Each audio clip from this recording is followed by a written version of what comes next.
king led that night without sleep, and he commanded the stories and the books of years of former times to be brought to him. When those books were read in his presence, men came to the place where it was written how Mordecai had told of the treasons of Bigthana and Teresh, honest servants, coveting to strangle King Ahasuerus. When the king had heard this, he said, "What honor and meed got Mordecai for this faithfulness?" And his servants and ministers said to him, "Utterly he took no meed." And anon the king said, "Who is in the hall?" Swiftly Haman had entered into the hall of the king's house to make suggestion to the king that he should command Mordecai to be hanged on the gibbet, which was made ready to him. And the servants of the king said to him, "Haman standeth in the hall." And the king said, "Enter he in." And when Haman was come in, the king said to him, "What oweth to be done to the man whom the king desireth to honor?" And Haman thought in his heart, and he guessed that the king was about to honor no other man but himself, Haman.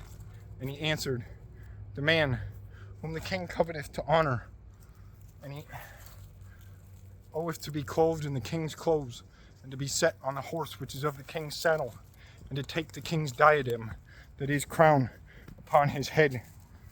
And the first or chief of the princes and of the strong men of the king, he hold his horse, leading him, and go he by the streets of the city, and cry he, and say, Thus he shall be honored, whom the king will honor."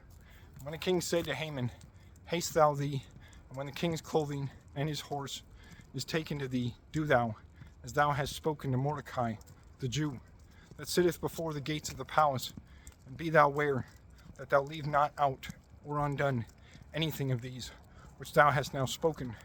And when Haman took the king's cloth and his palfrey, and he went forth and cried before Mordecai, clothed in the king's clothing, leading him in the chief street of the city, and said upon his palfrey, "He is worthy of this honor, whomever the king will honor."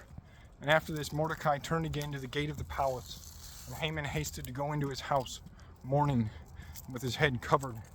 And he told to Zeresh his wife, and to his friends all things that had befallen to him, to whom the wise men which he had in council, and his wife answered, "If Mordecai, before whom thou hast begun to fall, is of the seed of Jews, thou shalt not be able to again stand him, but thou shalt fall in his sight."